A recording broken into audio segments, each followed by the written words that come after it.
오늘 말씀의 제목은 부모의 마음이라는 제목입니다. 부모의 마음. 난폭한 술주전뱅이 늙은 아버지와 또 그 아버지보다 23살이나 어린 어머니 밑에서 자란 아이가 있습니다. 아버지는 술주전뱅이에다가 난폭하기 그지없어갖고 아이에게 매일 매질을 했습니다. 그런데 그 어머니는 비록 나이는 어렸지만 훨씬 성품이 더 훌륭했던 것 같아요. 그래서 사랑으로 감싸주고 귀하게 여겼습니다. 그럴 때 아버지의 난폭함 때문에 이 소년의 마음속에는 증오심, 또 살인 충동이 심어집니다. 그리고 그 어머니의 인내심과 보살핌 때문에 그 사랑과 또 그 인내 이런 것들을 이제 배우게 되죠. 그러면서 성격이 굉장히 괴팍하게 이제 자라게 되는데, 이 부조화, 엄청난 증오심, 살인 충동이 가득한데 또 한편으로 엄마의 사랑이 있는 거죠. 근데 나중에 이 엄마에 대한 사랑이 더 큰 상처로 오게 됩니다. 왜냐하면 아버지가 죽고 나서 그 어머니가 젊다 보니까 유대인 남자와 불륜 관계에 빠지게 되고, 그것을 말리는 과정에서 이 유대인에 대한 증오심이 증폭하게 됩니다. 그래서 결국은 아주 독특한 성격으로 증오심이 가득하면서도 불굴의 의지가 있는 그런 사람으로 자라게 되는데, 그가 나중에 자기의 사귀던 여인 에바 브라운을 총으로 사살하고 또 유대인 600만 명을 잔인하게 학살한 바로 아돌프 히틀러였던 것입니다. 이 아돌프 히틀러의 이 심리 상태를 연구한 학자가 있습니다. 그 유명한 정신분석학자이죠. 에릭 에리슨이 그 유년기와 사회라는 저서에서 히틀러의 심리를 분석을 했습니다. 자녀를 양육하는 데 있어서 굉장히 중요한 것은 내 자신이 부모됨이 어떤 것인지, 부모인 나의 성품을 잘 모른다는 거예요. 내가 지금 바른 가치관을 가지고 훌륭하게 사는 사람인지, 자기가 병적인 상태에 있는지를 부모가 잘 몰라요. 그래서 부모가 온전하지 않습니다. 물론 이 세상에 훌륭한 부모는 아주 극소수에 불과합니다. 사실은 그 부모도 하나의 인간으로서 죄인의 여러 가지 문제를 안고 있습니다. 그런데 이 죄인된 또 상처투성인 이 부모가 그러니까 자녀를 양육할 때 그 사랑이 왜곡되기가 쉽습니다. 병적인 상태에서 아이를 양육하다 보면 아이는 그 부모만 의지하고 살아야 되기 때문에 주 양육자인 부모로 인해서 성격이 형성이 되고 또 세계관이 형성이 되고 대인관계 기술이 다 부모를 통해서 배우게 되죠. 그러면 그 부모의 단점과 문제점이 아이들에게 그대로 답습이 되게 됩니다. 그래서 오프라 윈프리 같은 사람은 그런 말을 했어요. 세상에서 가장 위대한 직업은 바로 부모 되는 일이다. 올바른 부모가 되는 것이 세상에서 가장 위대한 일이다. 그렇게 이야기할 정도였습니다. 심리학에서는 아마 이런 것을 이제 대상관계론이라고 하는데, 대상관계론. 그러니까 주 양육자와 어떤 관계 속에 있느냐가 결국은 나의 성격 형성, 세계관, 그리고 대인 관계, 이 모든 것을 결정하게 됩니다. 근데 이것은 물론 그 생물들의 특징이기도 합니다. 예를 들어서 오늘 아침에 제가 강아지 잠깐 산책하고 내려오는데 어떤 동네 아는 분이 만나더니 걔는 주인을 닮나 봐요. 걔는 주인을 닮나 봐요. 이제 그 이야기를 하더라고요. 근데 그 말이 저는 맞다고 생각하거든요. 사랑받고 자라고 귀 여김을 받는 개들은 모든 인간이 자기를 그렇게 사랑하는 줄 알거든요. 근데 자녀들도 똑같습니다. 어떤 대상과 내 어린 시절, 유년 시절을 보냈느냐, 어떤 돌봄을 받았느냐, 그에 따라서 성격이 달라지게 돼 있어요. 여러분, 그런 의미에서 보면 우리가 이 부모됨이라는 것은 굉장히 중요한 일입니다. 내가 이 땅에서 살아가면서 가장 큰 영향을 끼치는 것, 그것은 내가 어떻게 자녀 교육을 했냐, 거기에 달려있습니다. 그래서 요한 웨슬리가 그런 말을 했어요. 우리가 주님 앞에 설 때 다음 세 가지 질문을 받을 것이다. 너는 어떻게 시간을 보냈느냐? 너는 물건을 어떻게 썼느냐? 마지막 세 번째가 내 자녀를 어떻게 키웠느냐? 이 세 가지 질문을 받을 거라고 합니다. 물론 자녀가 없이 또 살아가는 많은 사람들도 있습니다. 그런 사람들은 영적인 자녀, 도대체 어떻게 키웠느냐 주님께서 질문하실 것입니다. 그래서 이 부모됨의 마음에 대해서 우리가 먼저 생각을 해봐야 됩니다. 불완전한 인간이 또 다른 불완전한 인격을 키워나갈 때 우리의 마음이 어떤가, 우리의 상태는 어떤가. 그래서 어버이날을 통해서 그 부모님을 좀 이해했으면 좋겠다. 불완전한 부모님. 그러나 사랑은 아주 감당할 수 없을 만큼 엄청난 에너지로 자기 속에서 분출되고 있는 이 부모의 마음, 그걸 어떻게 이해해야 될까요? 첫 번째 우리가 생각할 것은 이겁니다. 자식을 위해 기꺼이 악역을 감당하는 어머니. 누구죠? 사라입니다.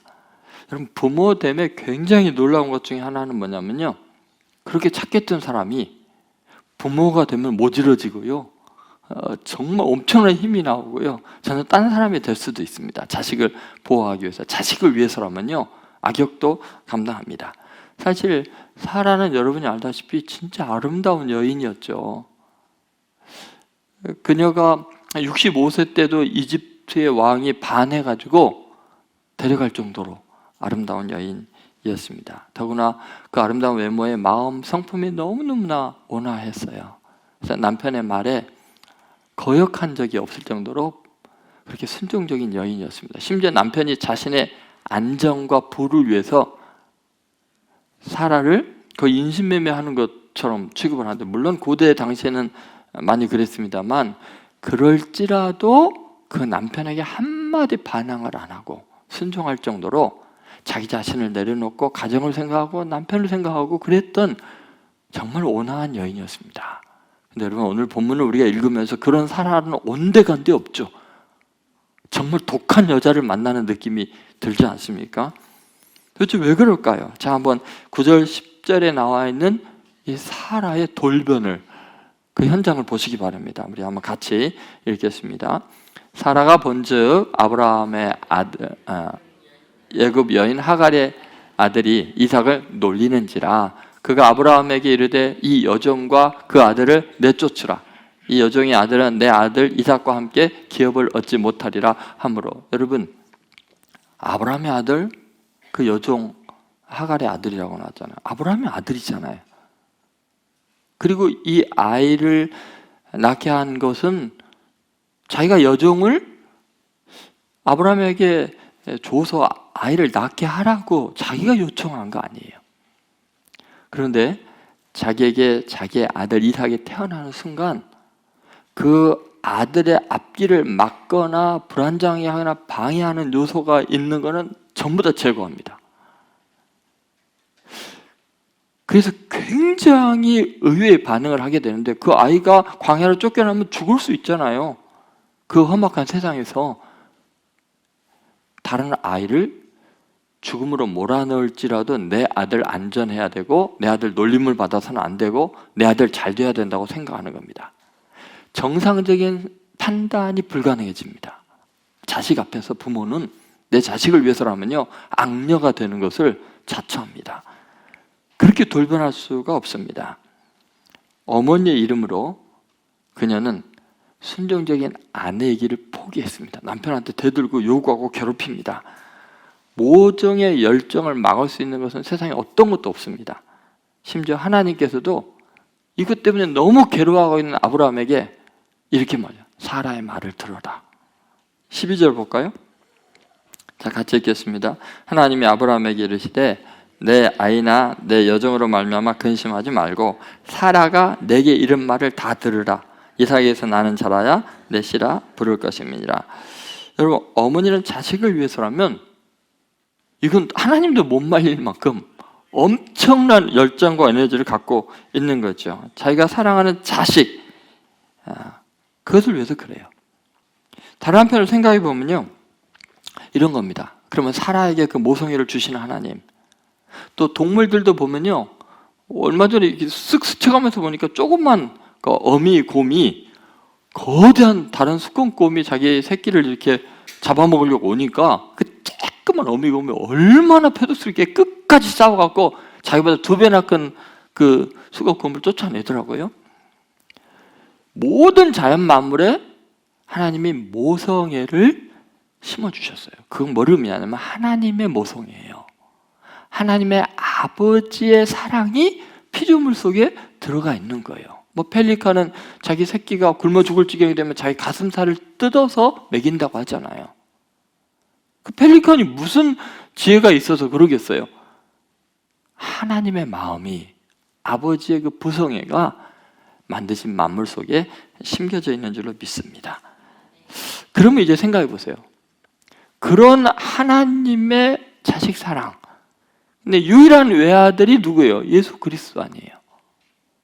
그 외아들을, 우리를 마귀의 조롱에서, 저주에서 벗어나게 하기 위해서 이스마엘이 이삭을 놀릴 때 사라가 그렇게 모든 걸 다해서 저항한 것, 그럴 정도인데, 하나님은 우리들이 조롱당하는 걸 견디지 못하시는 거예요. 그러기 위해서 자기 외아들을 희생할 때 그 하나님의 아픔을 한번 생각해 보셔야 돼요. 우리는 가볍게 예수님을 보내셨다 이렇게 생각하지만, 그 모성애를 만드시는 하나님이 자기 외아들이 나의 하나님 어찌하여 나를 버리셨나이까 하고 절규할 때 얼마나 마음이 아팠겠어요. 그만큼 우리가 하나님께 사랑받는 존재라는 것을 잊어서는 안 됩니다. 두 번째 우리가 생각할 것은요, 자식들로 인해 갈등에 휩싸인 아버지, 아브라함이죠. 여러분, 불효 중에서 가장 큰 것이 형제 간에 싸우는 겁니다. 여러분은 불효가 뭐라고 생각하십니까? 용돈 안 드리는 거? 마음 이해 못 해주는 거? 여러분, 제가 보기에요, 부모의 마음을 가장 아프게 하는 것은 어떤 이유에서건 형제 간에 갈등이 있는 겁니다. 부모 앞에서 형제가 싸우는 것입니다. 물론 그 이스마엘이 이삭을 놀리게 되고 이런 갈등의 근본적인 원인은 부모에게 있어요. 그죠? 사라가 하나님의 말씀을 기다리지 못하고 제안을 한 것이고, 아브라함은 또 하나님께 여쭤보지도 않고 그냥 덜썩 그 제안을 받아들여갖고 이스마엘이 생기는 바람에 이 일이 있어요. 그러니까 형제 간의 갈등의 원인도 가만히 보면 부모의 미숙함이 원인이 될 수가 있어요. 편애라든지. 그래서 에서와 야곱의 갈등도 부모의 편애 때문이고요. 다윗의 범죄 때문에 그 자식들이 서로 죽이는 일들이 일어나고요. 그런데 여러분, 아무리 부모가 그럴지라도 자식은요, 불화하면 안 돼요. 특히 부모 앞에서는 더더욱 그렇습니다. 여러분, 동생 이삭을 이스마엘이 놀리고 조롱하는 바람에 이제 비극이 일어나기 시작합니다. 결국은 사라의 분노를 촉발시킨 거죠. 그렇지 않아도 잠재되어 있던 하갈에 대한 분노를 그렇게 이제 풀어나가는데, 그렇게 순종적이었던 사라가 아들 이삭을 위해서 아브라함 앞에서 이제 독한 여자로 돌변한 내용이 아까 우리 읽었던 부분 아닙니까? 10절을 다시 한번 읽어보겠습니다. 같이 읽습니다. 그가 아브라함에게 이르되 이 여종과 그 아들을 내쫓으라. 이 종의 아들은 내 아들 이삭과 함께 기업을 얻지 못하리라 하므로. 자, 이렇게 이야기를 할 때 아브라함은 얼마나 괴로웠겠습니까? 아브라함은 이 이스마엘 아들, 또 다른 아들이잖아요. 큰 아들이잖아요. 사라의 공격 앞에서 이러지도 못하고 저러지도 못합니다. 꼼짝 못합니다. 내쫓을 수 없잖아. 그럼 죽음인데. 이스마엘이 내 아들인데, 큰 아들인데. 사라가 가만히 있지를 않습니다. 계속 공격합니다. 그래서 11절에 보면 아브라함의 그 심정을 이렇게 표현해 놓고 있습니다. 같이 읽습니다. 아브라함이 그의 아들로 말미암아 그 일이 매우 근심이 되었더니. 여러분이 아브라함이 그의 아들로 말미암아 그 일이 매우 근심이 되었더니, 부모의 근심이 뭐겠어요? 그 자식 때문이에요. 이러지도 저러지도 못하고 얼마나 고통스러웠겠습니까? 여러분, 자식들 사이의 불화는 부부 간의 또 다른 갈등의 원인이 되고 있습니다. 고통과 근심을 피할 길이 없는 것이 자식을 향한 부모의 사랑이에요. 놓을 수도 없고 붙들 수도 없고. 여러분, 어떤 상황에서도 인간은 신기하게 이 형제 간의 갈등이 항상 상존합니다. 그때 정말 인간에 대한 가치를 가장 존중히 여기지 않으면, 물질 때문이건 자기 자존심 때문이건 사회적인 지위 때문이건 형제 간에도요 원수가 됩니다. 예를 들어 볼까요? 여러분, 가인과 아벨이 아담과 하와 나온 첫 자식들이었잖아요. 그런데 정말 이제 죄가 시작되는 그 첫 단계부터요, 가장 순수해야 되는 사람들이 형이 동생을 쳐 죽이는 사건이 일어납니다.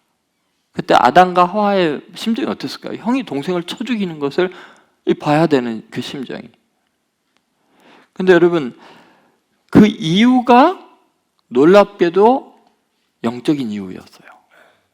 예배 때 하나님이 가인과 제물을 안 받고 동생 아벨과 그 제물을 받은 그 사건 때문이었어요.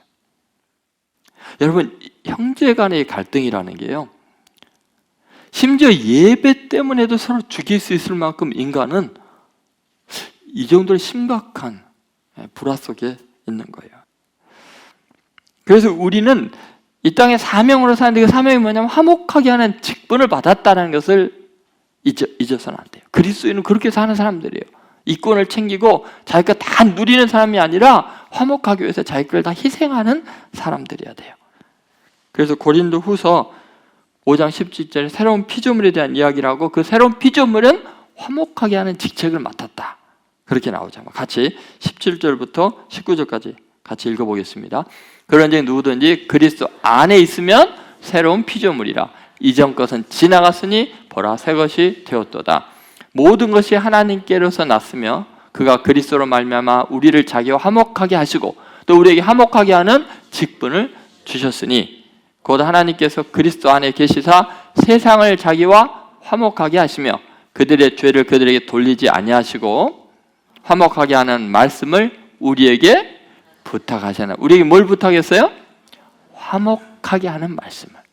근데 여러분, 세상이 얼마나 이기적인데요, 얼마나 탐욕스러운데요. 그리스도인들이 그 탐욕과 그 이기심이 가득하고 욕망이 가득한 곳에서요, 화목하게 하려면요 다 희생해야 되거든요. 다 베풀어야 되거든요. 여러분, 그것이 우리의 사명이에요. 우리가 부모님께 효도하는 가장 중요한 것은 내가 차라리 손해보면서 형제들을 화목시키는 거예요. 부모님 앞에서 다 내려놓는 거예요.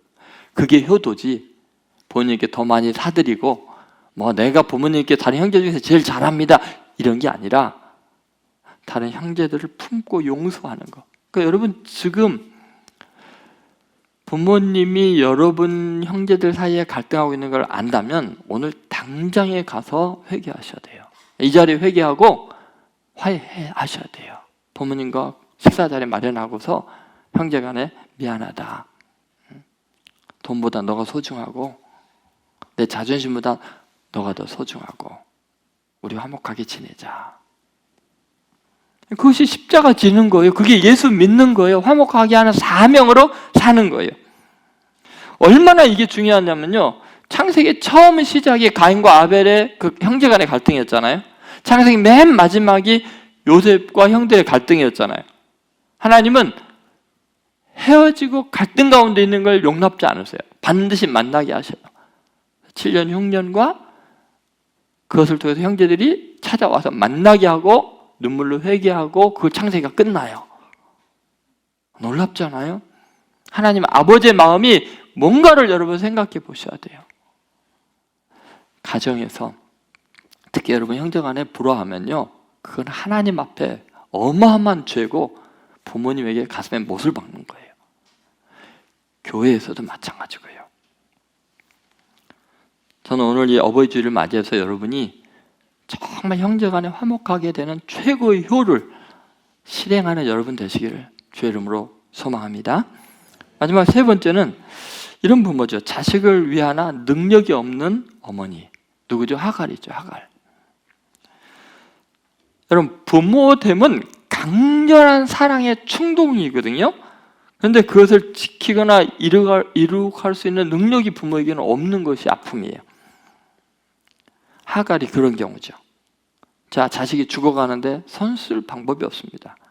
15절, 16절 같이 읽겠습니다.